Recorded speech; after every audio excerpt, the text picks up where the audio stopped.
Welcome to today's webinar in the Knowledge Mile series, part of the Lord Mayor's lectures on behalf of Alderman Professor Michael Mainelli, whose theme for his mayoral year is Connect to Prosper. In this free online lecture series, we address the connections in and around the square mile, very appropriate today that Michael likes to call it the world's coffee house, and these connections should help us see how we can tackle future global challenges by virtue of organisations in and around the City of London. I'm Professor Tim Connell, Chairman of the Gresham Society and a Fellow of Gresham College here in the City of London, and I'm also a liveryman of the Stationers' Company. So I'll be convening this session and moderating the questions and answers after today's lectures. So this is the plan for today.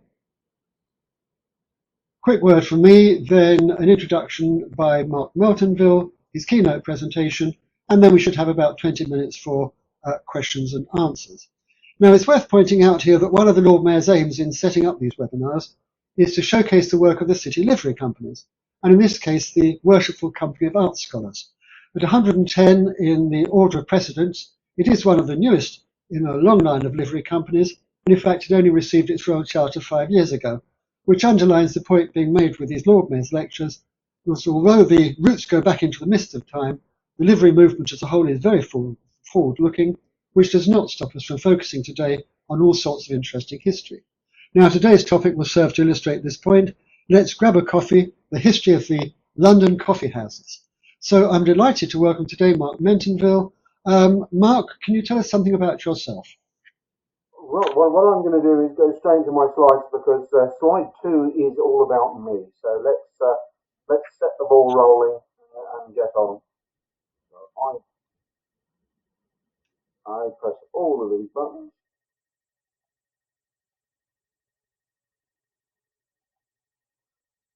We're now beholden to the world of technology, and I am happy with that.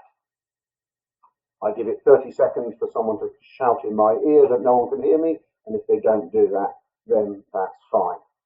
Right, the coffee house birth of modern England ? We'll come to that a bit later. As I've been introduced, I'm Marc Meltonville. I am a food historian. Before anyone puts in the questions at the end, no, that's not a real job, I don't think. I've been doing it a while, but I'm still not sure. I worked for over 25 years for the Royal Palaces, looking at the food, drink and dining stories there, and since moving on, have been privileged to be able to work at some of the great houses and sites around the world, again, bringing to life the stories of food, drink, dining. This is where I get to say, I'm not a historian of coffee houses. I look at the wider picture. I hope I have lots of interesting little facts for you. But when we get to the end and to the questions, I am very capable of saying you need someone more technical than me to answer that. But I'll do my best, try throwing the questions at me. So what's going on here? The coffee house. The Lord Mayor keeps mentioning coffee houses and London being a coffee house. Where does it all come from? Why do we not have coffee much earlier? Because coffee houses start in London and in England and most of Europe in the second half of the 17th century. And yet coffee is indigenous to Ethiopia. It is an Arabic drink. It is they that process it. So why doesn't it come here? We'll come to that later. Do we know about it before it becomes popular? Well, yes. The Crusades, the Norman knights going down from Europe to Jerusalem mention this drink called Arab wine, and they are not very fond of it. They see no reason to bring it back. They have wine. Even in the early 17th century, before the coffee houses opened, not much more than 50 years before the first coffee house, a man called George Sundys is traveling in Turkey, and he writes a journal, and he mentions the Turks have this drink called coffee. It is as black as soot and tastes about the same. So initially there is just no interest in coffee, and then suddenly, like so many new things that come into a city, it becomes a la mode. It becomes the new drink, the new place to be. Why don't we have them before? Well, it's very reasonable. In Europe, and in England especially, we already have somewhere to go. We have the pub, the tavern, the ale house, the inn or ale shop, so many different names for places that people across the country come together to enjoy a drink and enjoy good company. So we don't need anywhere else, or so we think. We've got somewhere good to go, we've got good company, we've got good drink. Why are we going to do anything different? But it is different, and that's the point. If you start looking up coffee houses, you will come across this illustration. It is probably the best and best known, although we don't know who painted it. And it shows the quintessential elements of a coffee house. And what made them different was not just the drink, this newfangled foreign drink that everyone must try, this stimulant, but what made them different was they behaved like little clubs. The big thing about them is that you had to pay to go in. You paid a penny to enter a coffee house initially. This one shows exactly what you'd expect to see in there. A group of gentlemen of many different sorts discussing, arguing, coming up with plans, having ideas, business ventures together. They are a new hub, somewhere to go. You have the servants pouring coffee, you have the coffee on the fire at the back to be warm, and the only lady in the establishment is the madame in the booth. She is the proprietress, and she is collecting the orders and collecting the money. That's quite important. The first of these coffee houses actually opens in Oxford, not London, approximately 1650. And around Oxford, when these places open, they get coined as penny universities. So you get both influences there. One, it's going to cost you a penny to go in, but technically, as long as you have a penny spare, you can go in. And the term university is because the discussion in there is seen as erudite. You want to pay your penny to go into the coffee house to listen to those who know something different to you or more to you and indulge in the conversations. Why else would you want to go in there? Well, here we have an item from the newspaper. I often make modern illusions. So newspapers are the internet of the day, and this one tells you how good coffee is for you. It's never lied, has it? Coffee is fantastic. It cures virtually anything. It's better than hot posset, it says here. It can cure the coughs in the lungs. What else have we got there? Dropsy, gout, scurvy, running humours. I don't think I've ever had that. It even sorts out the king's evil. So why wouldn't you want to go into a coffee house when all of this drink is so good for you? But as much of it in the time is about the company. One of the best people to listen to about their lives in coffee houses is Dr. Johnson, and through the writings of his companion Boswell.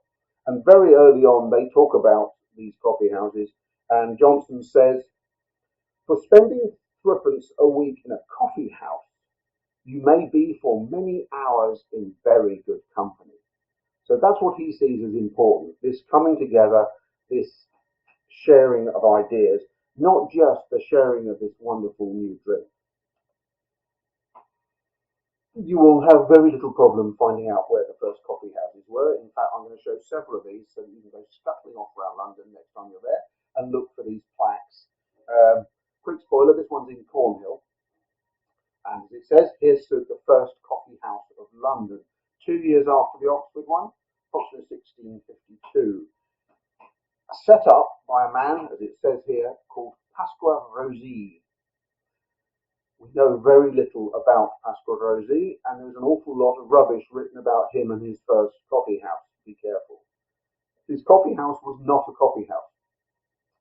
Mr. Rossi's was more of a stand or a stall in Cornhill where you, like a coffee cart today, you could queue up and try this new exotic drink. Mr. Rossi seems to have worked for a chap called Daniel Edwards, who was a London importer of Turkish goods. Between them, it looks as if they decided, let's set up an outlet for coffee, and that's what became London's first coffee stall or coffee house. The little bit we know about Mr. Rossi is that he had designs on a building somewhere nearby. He didn't want to run a coffee stall, he wanted to make it a coffee house. Sadly, Mr. Rossi disappears from history only 6 years later. The last mention of him is in 1658. It doesn't look like he got to take on the lease of this building and fulfill his dream. But in a full circle. The building that Mr. Rosie wanted is currently a Starbucks. So all things come to he who waits. You will also, I think, have heard that the London coffee houses were the start of many of the big business institutions.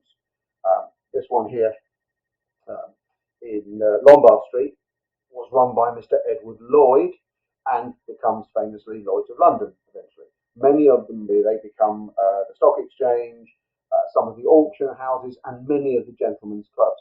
This is very easy for you to look up and discuss, and not really for me to go into each one after the other. It's not that exciting, but it reminds us that these coffee houses are instrumental in the forming of the modern London as we know it, bringing people together in workspaces. From Mr. Rosie's little stall in Cornhill, only 55, 60 years later, apparently we have about 550 coffee houses within what they refer to as the City of London. I tried to bring some numbers to this, but could get nowhere. Nothing in the numbers that I could find would separate the London that they knew as the city or the London around the city. Nowadays it's Greater London, and I get a figure of about 3,000, so I can't really assess. But it does look as if anyone who moans about the huge number of coffee shops within the city has nothing to moan about, because with 550, with a much smaller city and a much smaller population, I'm beginning to believe there were more coffee shops compared with now. If you look up the wonderful world of the internet again and see what you can find out about early coffee houses, you will be told that the big thing about them is that they only serve coffee. Now, this may have been the case very early on because it's so new. It's a wonderful, new, foreign, sexy drink. And why would you want to try anything else? Pop in, pay your penny, try the coffee. Now, we've all experienced coffee shop growth over the last few years. You might do that at first, but to survive, you have to diversify. Your coffee house of today sells all sorts of teas, chais, fruit smoothies, whatever they are. All of these things, you have to keep your clientele. So the coffee house, when it moves into a building and becomes much more like a small club, is exactly that. And again, we have to go back to Johnson and Boswell, and they describe what they do in a coffee house. They like renting a room. You could just sit downstairs, or you could rent one of the smaller rooms. It's becoming more like a gentleman's club. And their favourite in a coffee house is not the coffee, it is what they describe as the beefsteak suppers. So they're going to their coffee house for dinner in the evening. They think that's fantastic. And just in a rough list of drinks that Boswell mentions that they get in their favourite coffee houses, he lists wine, punch, beer, porter, and a drink called negus, which in the winter is a mulled port, which I think must be a very fine thing. So all of those things are available. It isn't just coffee. For anyone who likes the idea of the proto-gentleman's clubs, the other thing that Boswell mentions is that if you're still there at supper time, many of the coffee houses will start to serve Welsh rarebit, which is a wonderful idea. So what is it about these drinks? And I'm saying drinks now because I'm going to introduce two more. Free drinks come into England as a popular new thing during the 20 years of the 1640s to 60s. And they are the ones we know today as everywhere: tea, coffee, and chocolate. We're going to focus on the idea of coffee, but it doesn't hurt to read around. If you are looking to trade and do more business, these new drinks are instrumental in how you will make money, and you have to choose which suits you better to get the outcome you want. Because tea is easy. Things have slipped a bit, but this will do. Tea will grow anywhere. So if you choose to sell tea, then you need to find somewhere to grow it, but virtually anywhere temperate will do. You can grow tea in Britain, it's only a camellia bush, but your problem as a trader is that it has to be picked by hand, so it's a very good idea if you can find someone very cheap to pick it for you. The major reason that the English traders took tea from China to India was to set up the trade there with a good So tea trading, quite easy. You could spread that around the globe. If you're interested in coffee, you have a much narrower band. I've missed out a bit of Australia there, sorry. But technically, coffee grows anywhere that we think of as a Mediterranean style climate or warmer. So you can grow coffee on a much wider band of the countries that you are starting to trade with or colonize in both towns. So coffee works quite well. You can get it there. I have to mention the big three. So if you choose to go into chocolate, you really have to think about what you're doing, because chocolate only grows in about 15 degrees either side of the equator. It's a tropical plant. It has no growing seasons. It's continuously ripening and ripening. The whole story of the chocolate house is fascinating and really takes up several hours of another lecture entirely. But these three are very important because they all come together in those same decades. So you have all three. You have the London Coffee House, the Tea House, and the Chocolate House. None of them serve that drink uniquely. In fact, you can buy a mix and match between each others. The famous poet Dryden moans at one point that he reckons that he has been paying for chocolate for a month and being given coffee because he doesn't know the difference. So there's a lot of moving around in there. How would I describe the difference between these three sorts of houses? Well, this one, as I said, is atypical of the coffee house. You'll notice its clientele is male. Coffee houses are male environments. There are no women allowed in, regardless if they have a penny. These people are coming in to discuss business. They're being served coffee and other drinks. The coffee house you would go to after work. So the average gentleman, I describe it thus. We leave work at 3, what the city calls the change. We go to our coffee house and we discuss business. We meet new people. We have ideas. We start trading. We have new business ventures to discuss. They are filled with newspapers, so the news is there to hand. This is starting to sound a bit like an internet cafe. There are runners around the City of London. These runners bring information from places like the Stock Exchange, new ships coming in, new trading ventures. So you're getting new blips on your phone as you sit there and new news comes to you. That is what you do in a coffee house. If you are a gentleman, you leave the coffee house after a couple of hours. You collect your wife and you go to a tea house. And tea houses are far more genteel. They are mixed company. You enjoy tea or a drink there, usually overlooking a park, maybe a little music. And that gentleman has a third option. After dinner back at home, you might take your mistress to a chocolate house. They are dark and dangerous, and as I said, the subject is entirely separate conversation. I'm going to put forward some thoughts. That's my last 5 to 10 minutes. What I'm going to say comes with caveats. This is a set of information that keeps coming up in the study of coffee houses. It is then debunked, it is then brought back again, it is in and out of favour. So I'm not going to present it as facts, but as ideas, and ideas that I think are interesting to discuss. The coffee houses of London opened predominantly during our brief Commonwealth. They are a product of our little go at being a republic. Is that interesting? Is that why anyone can come in? It's not quite anyone. You have to have a spare penny. And a penny wasn't an insubstantial amount of money. You have to have a penny spare. But technically, if you have that money, there is no ban on you going into the coffee house. So they are egalitarian in that manner. Most of Europe drinks tea and coffee and chocolate, but predominantly coffee, at home in their same social class. So you are going for coffee with your friends. They are the same friends that you normally mix with, that you spend your time with. Nothing new is happening. There are coffee houses in France, Germany, Austria, and Italy, but on much smaller scale. Nothing like those that were seen across London. So it is very much a British thing, the going in and out of coffee house.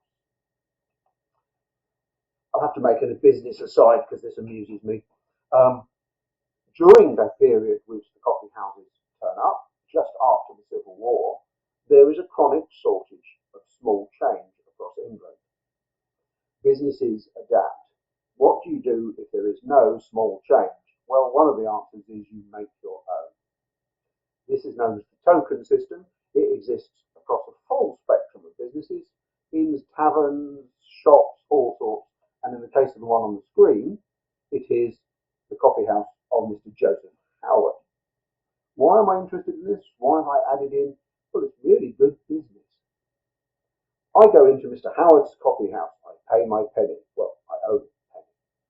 I then have a couple of cups of coffee to talk to my friends. Let's call those a penny each as well. I now owe Mr. Howard threepence. I give Mr. Howard a lovely shiny silver sixpence, coin of the realm, worth sixpence in silver. Mr. Howard gives me 3 of these. Value 1 penny, it says so on them, but that's basically meaningless. My change comes in tokens. My only choice tomorrow is to either lose that money, he doesn't care, he's got sixpence, or I have to come back and spend my coffee tokens back at his establishment and have another threepence worth. Ladies and gentlemen, welcome to the loyalty card of the 17th century. I'm talking about this egalitarian nature of the coffee houses and how interesting that might be, but this is not something mentioned just by modern historians. This is being mentioned at the time. A book that's well worth a quick glance into is by a Frenchman, Monsieur Michon, and his memoirs and observations of his travels all over England, although don't get too excited by that, he didn't go that far. First printed in 1698, and the reprint that I have inside there, easily available for download if you'd like to have a look, translated into English. What does Monsieur Michon like and dislike about England? Well, firstly, for those of us keen on the city, he spends a massive chapter extolling the virtues of what's then called the Lord Mayor's procession, or we now know as the Lord Mayor's show. He thinks this is amazing and goes on and on about how good it is, so we should be pleased about that. He takes a quick trip out of London to see Hampton Court. He doesn't like that at all. Apparently it's just an old building. The other thing mentioned by Monsieur Michon is the fact that he is amazed by the egalitarian nature of the coffee houses and somewhere else that he calls ordinaries, like restaurants. He says, it's amazing. You go in there and there is a handful of tables and benches and anyone can sit with anybody. A merchant can be talking to an apprentice. It's something we never see in any other country in the world. He might not be quite right, but he's mentioning it already, that this is something unusual that's going on. And the big difference, well, we mentioned it at the start, we're not drinking as much alcohol in a coffee house, we're drinking a stimulant. We've moved over from a soporific, from having 11 to 3 pints with our friends and telling everyone how much we love each other, to drinking a dark and enriching liquor, something that sparks ideas, something that gets us going, that builds us up rather than knocking us down. That means your entire clientele is buzzing in our modern parlance. So, what if a couple of young gentlemen are sat in the corner of the coffee house with this wonderful idea about a kettle on wheels? And a man looking to invest in a new venture comes over and says, tell me, what do you mean a kettle on wheels? And between them, by investing, they put that kettle on wheels. That's a very good start for a business venture. And there seems to have been an awful lot of this cross-pollination, what we call entrepreneurship, coming out of the coffee houses. Now that's very simple to understand and quite easy to process. But I've got another thought for you. What do we need to make our business work? Well, the growing cities, including London, need factories. You can't have your new kettle on wheels if you don't have somewhere to produce it, somewhere to work on it. To have factories, you need a large workforce. You cannot have your workforce come in and out from the countryside all the time. You need them living nearby, and the result of that is tenements of London and the other cities that grow out around Britain. There is a problem with bringing a large number of workers into one place. The quality of their sanitation drops. The more people in a smaller area, there tends to be more waterborne diseases because mess gets into the watercourses. It's just one of those things. One of the suggestions put forward is that it really, really helps if you have a large workforce living together if that workforce has taken to drinking a drink, tea or coffee, where they habitually boil their water to make it. Suddenly you are able to have a much larger number of people live in a smaller area with a lower incidence of disease. Something worth thinking about. So what I'm saying over this short little talk is that, yes, it's fairly well known that coffee houses sparked many of the businesses of London, were hotbeds of entrepreneurship, and like Jonathan's here, go on to become city institutions. But let's not forget as well that I think there is much to be said about the workforce who pick up their cup of coffee on the way home from a shift, to invigorate them, to nourish them, and to keep them healthy. So what I'm saying is when we look at the coffee houses of London here, and we glance into something next week, we will see what Boswell saw, what Monsieur Michon saw. People, in our case, from around the globe, of all areas, from all ages, coming together, sharing information, perhaps now on too small a scale. We don't have the runners, but your laptop's giving you information. You're drinking a stimulant still, you're having ideas. Perhaps we should suggest that you stand up and talk to another table a little more. That seems to be what's going on. But I'm pretty certain that I'm happy with the idea that as we look around our coffee shops around this city, we can still quite happily say that London is the coffee house to the world. I hope that's given you some things to think about.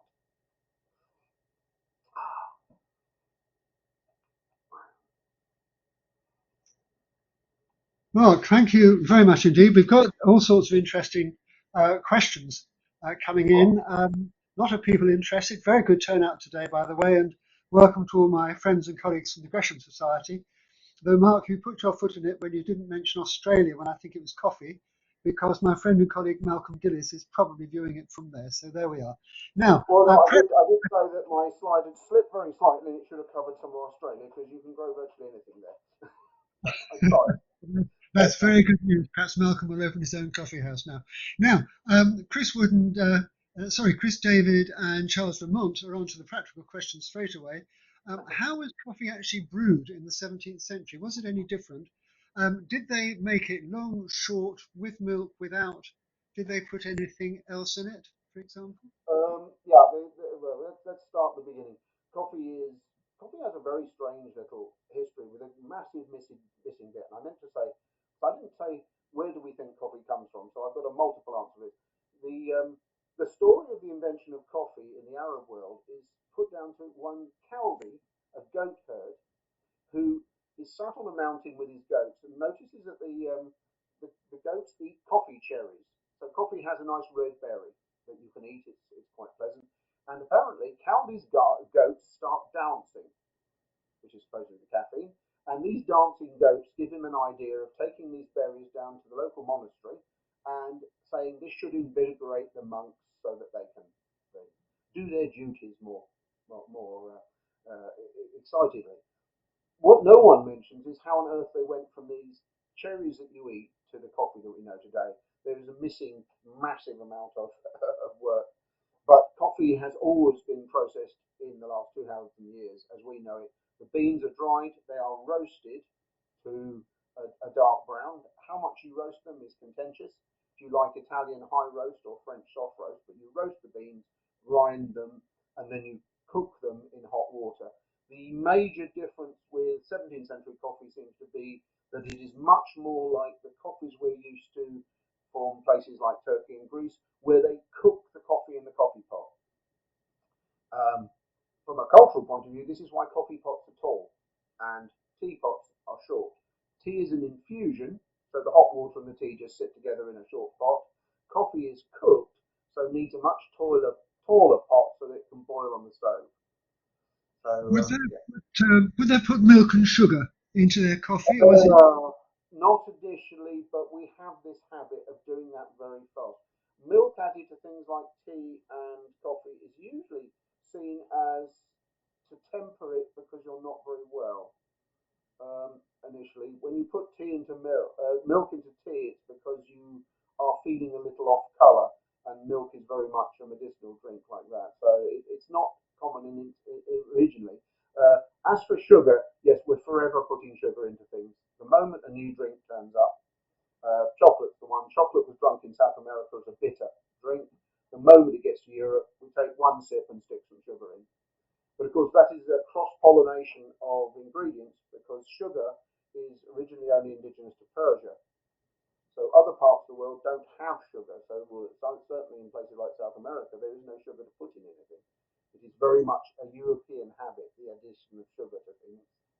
Right. Another very practical question from Chris David. If it was a penny to enter, did they then have to pay anything for a refill? Yeah, as far as I know, you run up a bill, which you then go to the booth. Interestingly, you still see those booths in some reconstructions of American taverns and bars. This little box in the corner with a mesh screen on that the proprietor sits in. And up until the City University Club moved about 4 years ago, it still had one of those a little booth in the wall where you settled your bill. So it seems to be a very common design. No, you're going to run up a tab.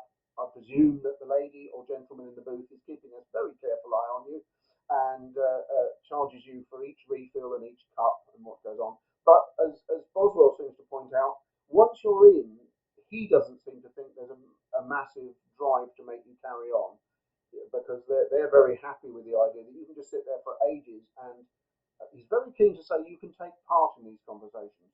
You're not seen as butting in.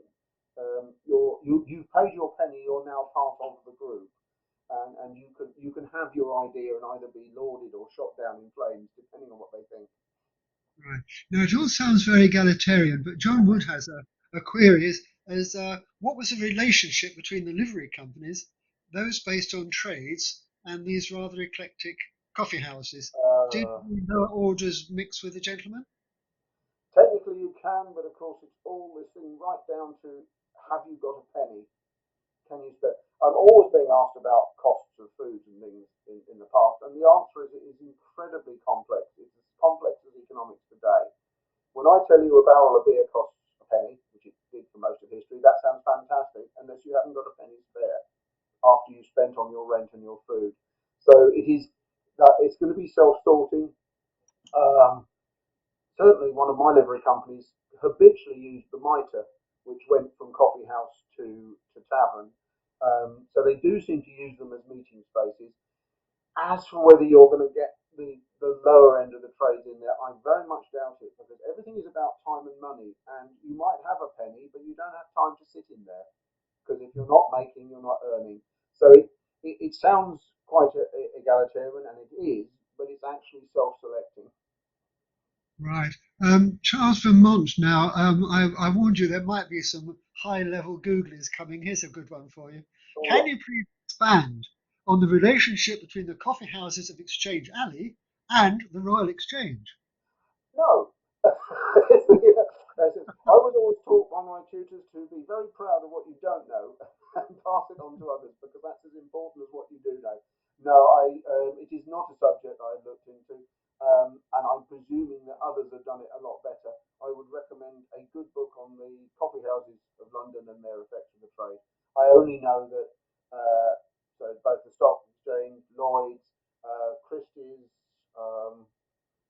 there's a huge number of businesses and gentlemen's clubs that slowly come out of them, but it's not a subject I've looked into in detail. Something I did spot was that stockbrokers weren't allowed into the Royal Exchange at one time, I think in the 17th century. And what I saw was that they therefore started going to the coffee houses, and that might be one of the reasons, of course, why the of London eventually gets set up, because that's the famous story, isn't it, about the coffee houses. Now, Malcolm Gillis, who's obviously staying up later over in Australia, um, thanks for the Antipodean mention. Always a plug for the Aussies. I wanted to ask Mark, what is the best old London coffee house to visit today? Is there anywhere that looks like the way they were? Well, the simple answer is no, but a few of the sites still exist.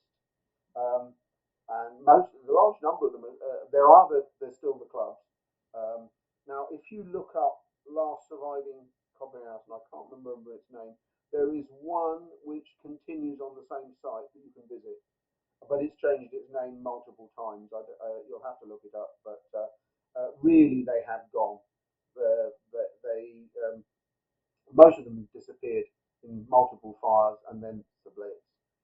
They've Oh, changed hands so many times that they've become different things. But when I was looking up Mr. Rosie's intended shop that's become a Starbucks, not only that, but his boss, Mr. Edwards, his house has become a Starbucks too. So there's every chance that you could, by just going into any, and there are other coffee houses available, but going into any coffee house, it's amazing how the space carries on being a useful space for the same sorts of entrepreneurship. yes.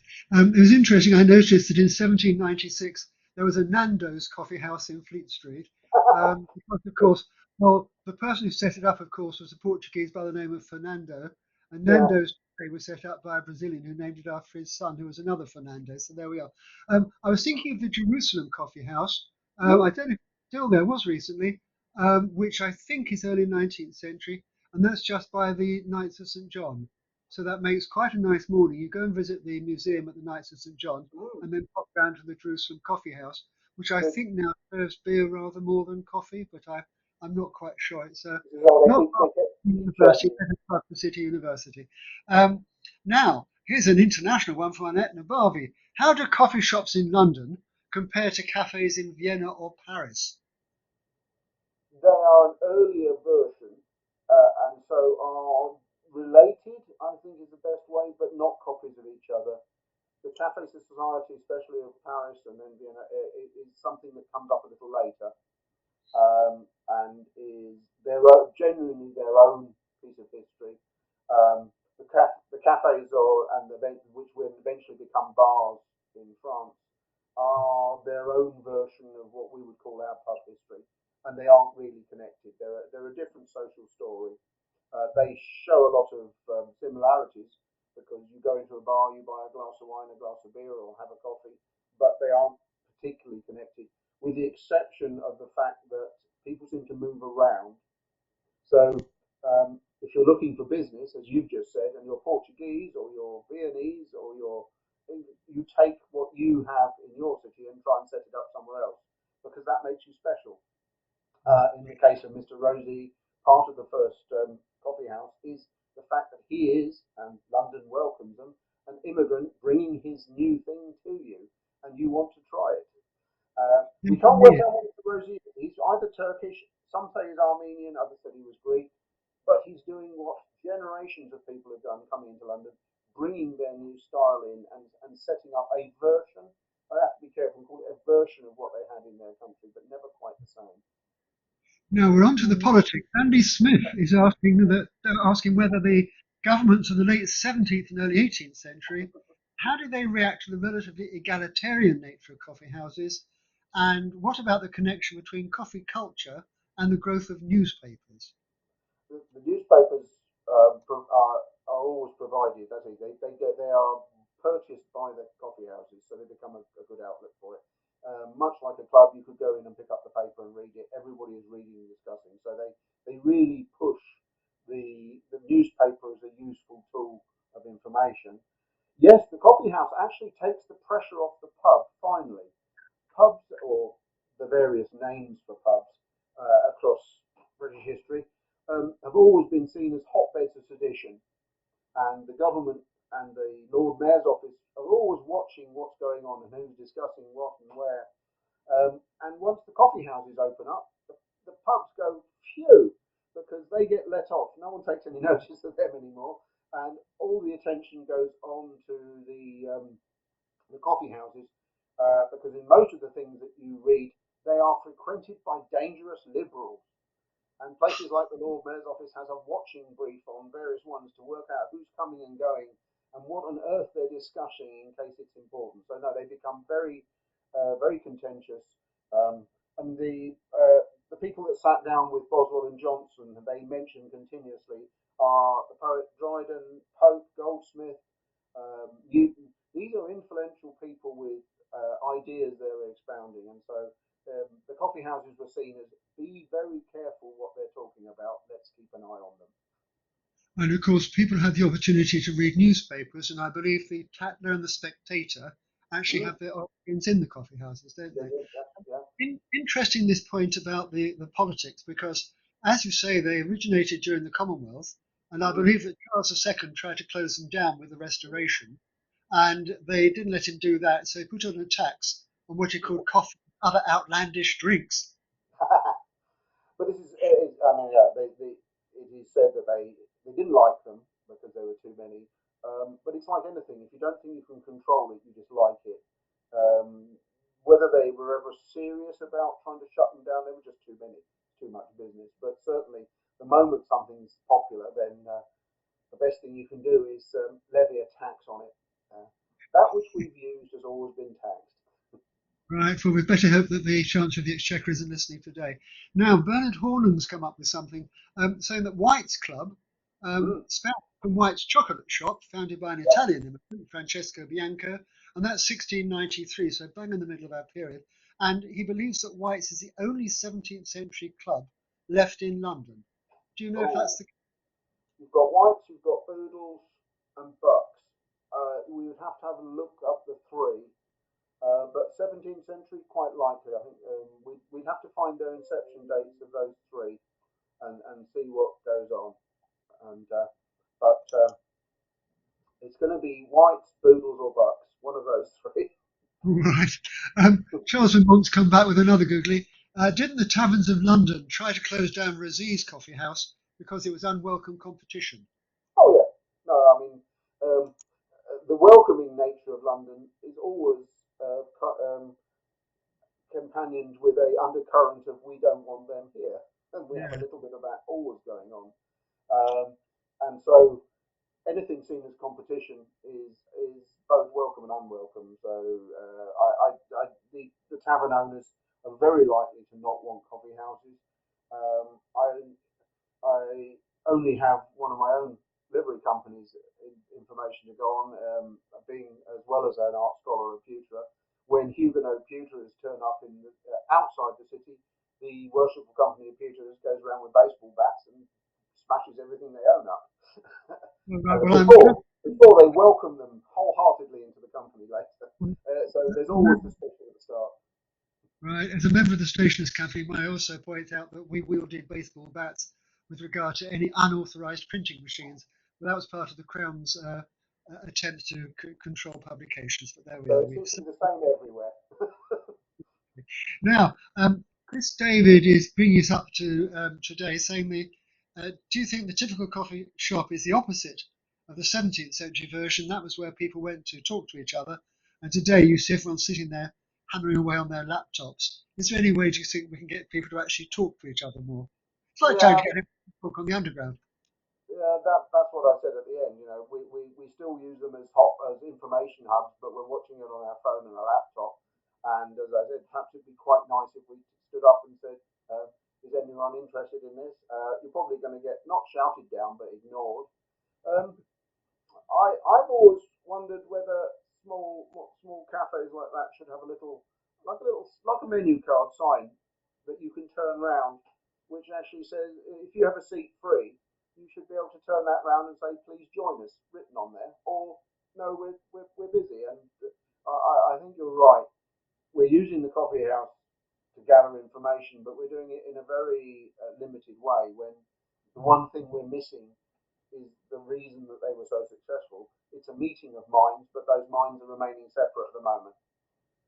Yes, I suppose people are communicating, but they're doing it electronically. Of course, French restaurants, certainly in Paris, you have the table commune, where if you sit down on a table of 12 to 20, you have to force your way to sit in between people, so therefore you speak to that. Interesting And we piece of have the same in London. We have the ordinaries, where yeah. again, Mr. Michon mentions those that you just go in and you sit down at a bench, and it's wonderful because you get to talk to someone new. So yeah, we're missing a trick, I think. Bernard Hornung's updated us a bit. He thinks that Bucks was founded in 1919 by Henry Buckmaster, There we and are. that Modern one. Brewers was formed early 18th century.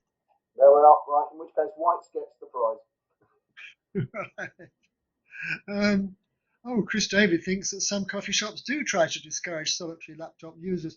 I think what they try to discourage, Chris, is someone going in, buying one coffee, and sitting down for 3 hours at a table for four, spreading all his papers out so no one else can get in. But that's only a prejudicial view on my part. Yeah, Um, but let's hope that what it does is bring people together. Then let's be positive. Yes. um, Now, I love this thought about the kind of gradations between coffee houses, houses, and these dastardly chocolate houses. So, did women start to frequent coffee houses at any time, or did they really revert to having their coffee in salons, in their Yeah, own? mostly that, and I don't think it's as much as you really don't want to be there, as much as not being allowed as well at first. Not that there's. Um, do you really want to sit in a room full of people discussing stock market prices and so on for a social gathering? You might do for work, but for a social gathering, and so the coffee house is seen as this just almost boring business meeting, whereas you go to a tea house or later tea gardens, and that's much more fun. So it's more about the type of conversation and whether you want to engage in that. And the tea houses and tea gardens are much nicer. You get a nice little light supper. You get music. Um, I'm sure there are a large number of chaps who much prefer the tea house to sitting down and having someone describe the contents of a ship to them. Well, now, I'm afraid we've been actually emulating the coffee houses here by discussing interesting things and from all over the world. But unfortunately, that's all the time we have for questions. But I'd like to just mention, if you've enjoyed this historic session, you might like to look elsewhere amongst the Lord Mayor's lectures. We've got everything from the history of science in London through to the fact that Judge Jeffreys was actually a jolly nice chap. Forthcoming next week, you can see we do cover a very wide range of topics. So you've got the construction industry, we've got cross-border payments, and neuro-inclusive. If you're interested in neuro topics, do search online amongst the Lord Mayor's lectures because it's a topic we've covered quite a few times. So finally, thanks very much to the audience. I'm sorry we didn't have time to get all the questions in, and we're grateful too for support from the Worshipful Company of Art Scholars. And of course, thank you very much indeed to Mark. So next time you pick up that cappuccino on the go, remember all you're doing is reinforcing a long-standing London tradition. In response to one or two questions, yes, this lecture, all our lectures are recorded and posted on the Gresham Society website and on our YouTube channel, in case you'd like to revisit anything. The questions and answers are there as well. And we hope to see you all again for another lecture in the Knowledge Mile series. Don't forget the Lord Mayor's theme for this year, Connect to Prosper. And I don't know about you lot, but I'm off for a coffee. Thank you very much indeed. Thank you and goodbye. Goodbye.